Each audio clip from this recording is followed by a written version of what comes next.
નમસ્કાર મિત્રો, તમારું ટેટ ગુરુ કિશનમાં તમારું હાર્દિક સ્વાગત છે। આજે આપણે ધોરણ 4નું પર્યાવરણનું કન્ટેન્ટ આઈએમપી જોઈશું। પીટીસીની પ્રથમ એક્ઝામ માટે કાન ન દેખાય એવા પ્રાણીઓના નામ લખો। તો ઉત્તરમાં આવશે મોર, પોપટ, કબૂતર, એટલે કે બધા જ પક્ષીઓ આમાં આવી જશે। એટલે કે ઈંડા જે મૂકે ને એને કહેવાય ને કે કાન ન દેખાય, તમારે એ રીતે યાદ રાખવાનું છે મિત્રો। બીજો પ્રશ્ન છે, ગરોળીના કાન ક્યાં આવેલા હોય છે અને કેવા સ્વરૂપે હોય છે મિત્રો? ગરોળીના કાન છે ને માથા ઉપર નાના કાણા સ્વરૂપે હોય છે મિત્રો। પછી ત્રીજો પ્રશ્ન છે, જ્ઞાનેન્દ્રિયોના નામ લખો।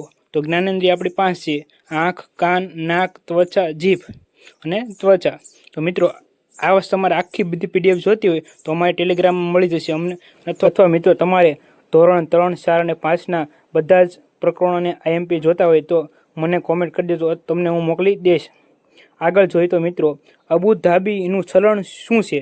તો દિહરામ આઈએમપી છે મિત્રો, યાદ રાખજો। તો મિત્રો અબુ ધાબી છે એની સ્થાનિક ભાષા શું છે? અરબી। અબુ ધાબી છે ત્યાં કેવા લોકોના મકાન કેવા જોવા મળે છે મિત્રો?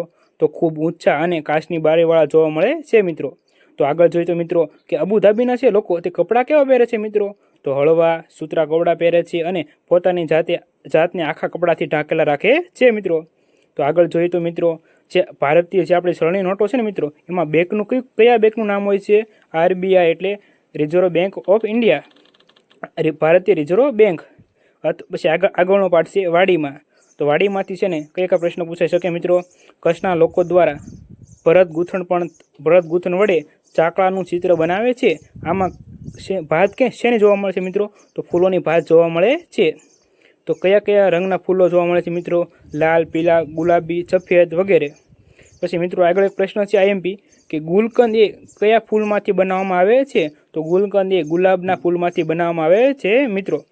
જો તમારે આખી પીડીએફ જોતી હોય અથવા બધા જ પ્રકરણોની પીડીએફ જોતી હોય તો મને મેસેજ કરી દેજો આઈડીમાં, અથવા ટેલિગ્રામમાં તમને મળી જશે, અથવા તમે આ પીડીએફ ખરીદી પણ શકી શકો।